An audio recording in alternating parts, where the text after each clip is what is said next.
another romantic movie. This one is quite a bit different from all three. In fact, all three of these movies are very different from each other. We are covering Darlings, which came out on Netflix, and this is more supposed to be like a dark comedy thriller of some sort. We have some thoughts on that categorization, but this is a romantic comedy of that sort, which is very different from the three. And I'm going to let M take us into this movie. M, tell us a little bit about Darlings. So I was really looking forward to this movie because obviously Alia Bhatt's first production. I like Alia Bhatt as an actor, but the other two actors that she picked up for her first production are super actors. There's Shefali Shah, which, if you haven't watched Delhi Crime 1, you will watch her in Delhi Crime 2 very soon. She's a phenomenal actor. And then there's Vijay Varma. You haven't watched Mirzapur yet, but when you watch Mirzapur, you'll know what I mean by Vijay Varma. So these guys are powerhouse performers, and they're seriously powerhouse performers. Though Alia Bhatt is a powerhouse performer as well, but she's more commercial. She hasn't done much serious cinema. She's a Karan Johar variety. These people come from serious cinema training, both of them. So so I had great expectations for it, and Netflix categorized Darlings as a dark comedy thriller. So I was like, okay, this needs to be written so well for it to be a dark comedy and a thriller all at the same time. So I was really looking forward to the writing. However, in the 2 hour, 14 minutes of the runtime of the movie, I had a difficult time sitting through the domestic violence scenes. It was so stark that I didn't see the dark comedy in the situation, even when, she starts retaliating. It just wasn't, it was unfunny. And even though there was some funny one-liners, I just couldn't find the humor in a girl, you know, it wasn't it wasn't a funny situation. The guy had this girl marries her boyfriend. Her name is Badru. The guy's name is I think his name is Hafiz. Hamza. Sorry, Hamza. So Badru marries Hamza. They live across the building from her mother, Shamsu, who lives alone, and she's trying to set up her catering business by delivering food. She cooks food, and there's a guy who helps her deliver the food, played by Roshan Matthews.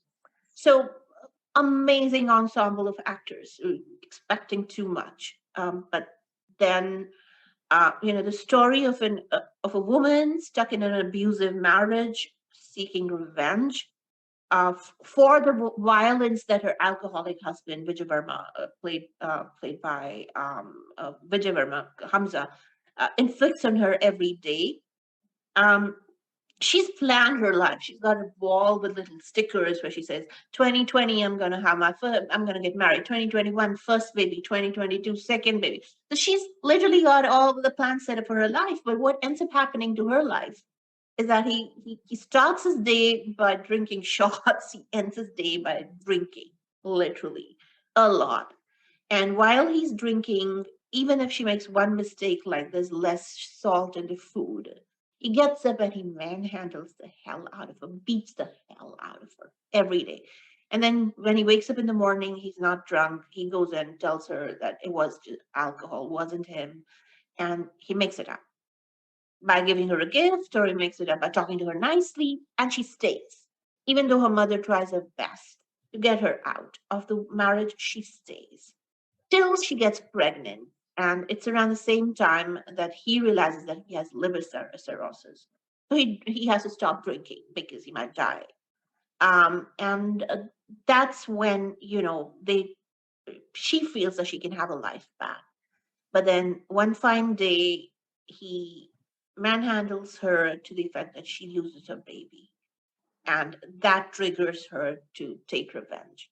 But then that entire revenge scenario is botched up. It was, I don't know where it was funny, where the dark comedy existed, because I can find any.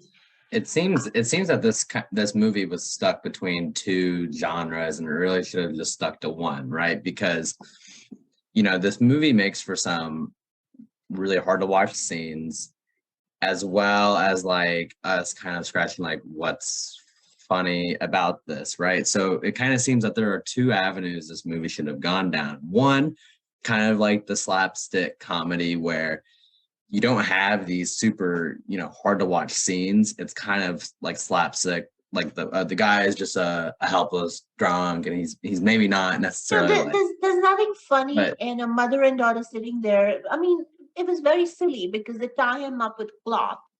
A guy who throws her down an entire staircase when he's not even drunk. The trigger for her revenge is that I thought it was alcohol and that's why he was beating me. I could take it. But it's not even alcohol because he's not drunk. So he is right, like that. Her mother tells her the story of a tortoise and a scorpion. And the tortoise is passing the river, and the scorpion says, "Please carry me, otherwise I'll die. I don't know how to cross the river." And the tortoise helps the scorpion cross the river and then bites the tortoise.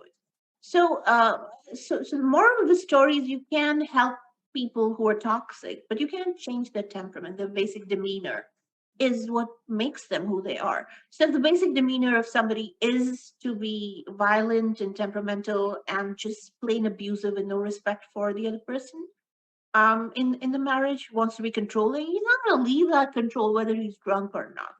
But having said that, they spent so much time in creating that entire. The movie is 134 minutes. In that 134 minutes, I guess they spent 120, 110 minutes, maybe, or no, 100 minutes, maybe, just establishing how this abuse cycle moves. And they wasted a lot of time creating that entire precedence with the abuse cycle and gave the woman enough reason to retaliate. It's as if the directors and the writers were scared that if they show little abuse, the reason why she retaliates like she does wouldn't be there. As if they're afraid of their audience's reaction if they don't show enough abuse. So I guess that's what really was my takeaway, that they should have spent more time on really creating a fierce woman rather than creating a damaged woman. I mean, it almost hurts you to see her be a fool in love because yep, but yep, a lot of people are like that. I completely get it. A lot of people are like that. They get Stockholm syndrome with their abusers, and she yep. exactly had that.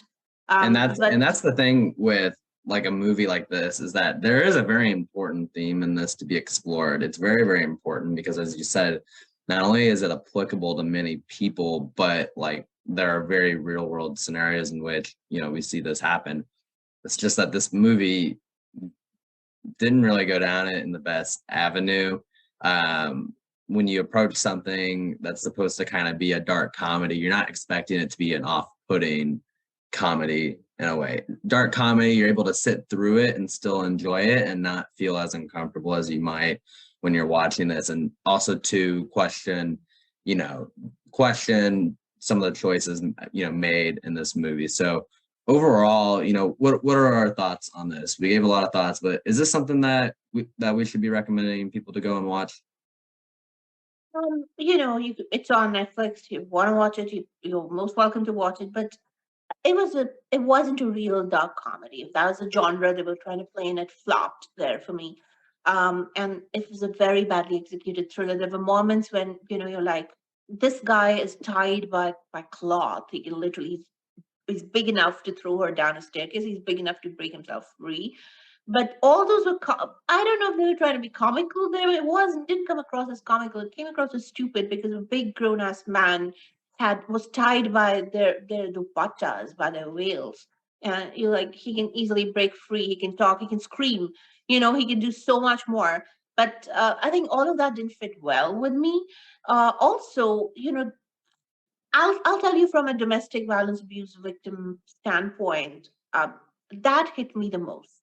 And when you think of survivors, that entire scene where she realizes that, oh my God, my baby's gone and I need to do something about the situation. There's this 2 minute thing where she assimilates herself, but after that, I didn't see any signs of trauma. The trauma of domestic abuse doesn't leave you for a very long time. We don't see that entire play happen. They didn't spend a lot of time in her anger. They didn't spend a lot of time in her trauma. I mean, she just dresses up and she gets him, literally. But all of that wasn't, I thought, well executed. Well, we definitely gave our thoughts here. Watch it if you want, but it is on Netflix if you like to watch it. But do watch it with the angle that this may not be a comedy that you would expect. And so, with that, we gave you guys a love trilogy this week. We reviewed 3 films. All of them were love stories that all differed from each other in their own ways. We had a great time watching them. So many of them we liked, some of them, watch with your own discretion. But nonetheless, we do see some very good improvement happening in this area within Bollywood, and we're very, very excited to see what comes next. Em, what do you think? I think we've had a Valentine haul this week. 3 love stories, all different actors, different stories, but all of them about lovers and about love and how love has different flavors. But you know what? Look out for the next week's reviews. We're gonna have blockbuster reviews for you next week as well. But for now, we're gonna say bye. Yep. Make sure to follow us on all of